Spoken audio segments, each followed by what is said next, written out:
Hello. आज हम पढ़ेंगे डिफरेंट टाइप्स ऑफ फ्रिक्शन। हमने पढ़ा था कि friction is a force that stops movement. Frictional force हमारी तीन तरह की होती हैं: static, sliding and rolling friction. Now जब कोई ऑब्जेक्ट रेस्ट पर है तो रेस्ट पे जो फोर्स उस ऑब्जेक्ट को रोक के रखती है और उसे मूवमेंट करने से स्टॉप करती है, that kind of force is known as static friction. Sliding friction तब एक्सर्ट करता है जब कोई ऑब्जेक्ट किसी दूसरे ऑब्जेक्ट के ऊपर स्लाइड करता है, एट एन एंगल प्रेजेंट होता है। और रोलिंग फ्रिक्शन वो फ्रिक्शन है जब कोई ऑब्जेक्ट किसी दूसरे ऑब्जेक्ट पर रोल करता है। दैट मीन्स कोई सर्कुलर या सिलिंड्रिकल ऑब्जेक्ट किसी दूसरे ऑब्जेक्ट के ऊपर रोल करके मूव करता है। तो इस रोलिंग मूवमेंट को जो फोर्स रोके, उस फोर्स को हम रोलिंग फ्रिक्शन कहते हैं। सबसे स्ट्रॉन्गेस्ट फ्रिक्शन इनमें से स्टैटिक फ्रिक्शन होता है, यानी कि कोई दो ऑब्जेक्ट अगर एक दूसरे के कांटेक्ट में है, टच में है, तो इस डब्बे को मूव करना सबसे ज़्यादा डिफिकल्ट होगा।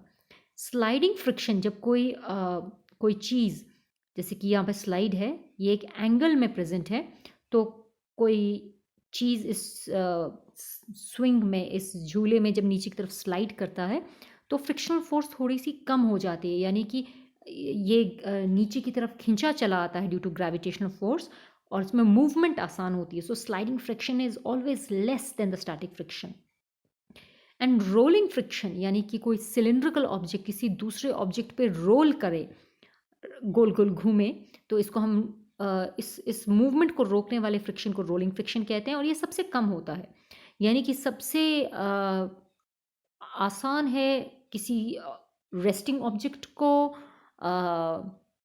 किसी रेस्टिंग ऑब्जेक्ट को रेस्ट पे रखना, और सबसे मुश्किल है इस ऑब्जेक्ट को मूव करवाना, और सबसे आसान है किसी राउंड या सिलिंड्रिकल ऑब्जेक्ट को मूवमेंट में लेकर आना।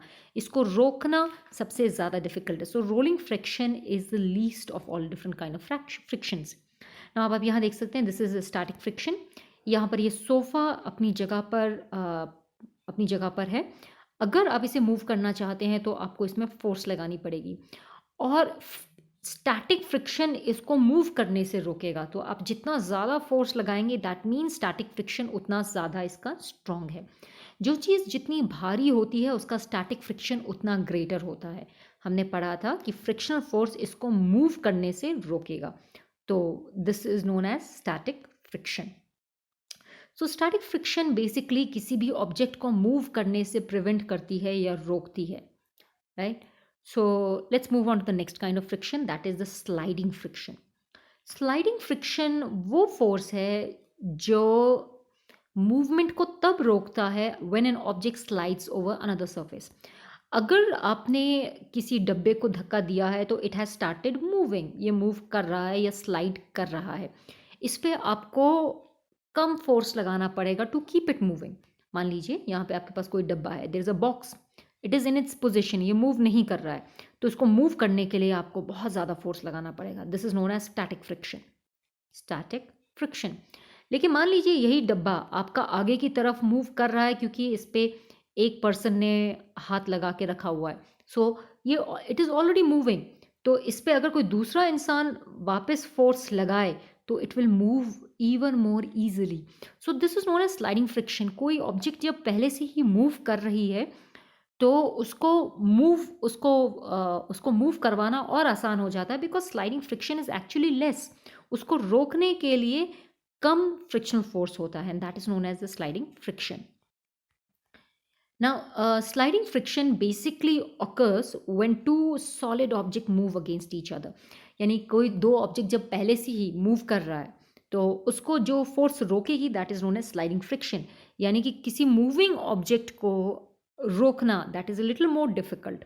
फॉर एग्जाम्पल, बाईसाइकिल आप चला रहे हैं, तो बाईसाइकिल में it is already moving, so it will have some kind of sliding friction. तो उसे रोकने के लिए आपको बाईसाइकिल के ब्रेक्स लगाने पड़ेंगे। Walking, writing, it is kind of A sliding friction. अगर आप लिखते रहते हैं तो आपका फ्लो बन जाता है, बिकॉज दैट इज, और उसको रोकने के लिए थोड़ा सा मेहनत करना पड़ता है, that is known as a sliding friction. Now let's talk about rolling friction. Rolling friction तब होता है जब कोई ऑब्जेक्ट रोल करता है किसी दूसरे सरफेस पे, यानी गोल गोल घूमता है।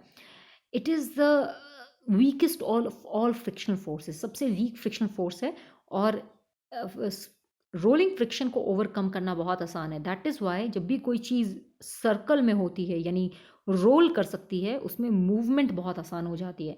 तो जब आप स्केटबोर्ड चलाते हैं या कार्स चलाते हैं या बाइक चलाते हैं, तो क्योंकि उसमें सर्कुलर व्हील्स होते हैं तो उन्हें मूव करना बहुत आसान है।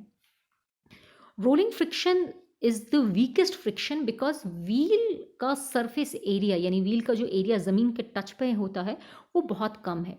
So area of contact of the wheel and the ground is very very less, तो इनका इंटरलॉकिंग बहुत कम होता है। There is very less interlocking between the wheel and the ground. That is why rolling friction is the weakest of all frictions. तो आज के लिए इतना ही करते हैं। Thank you and have a nice day.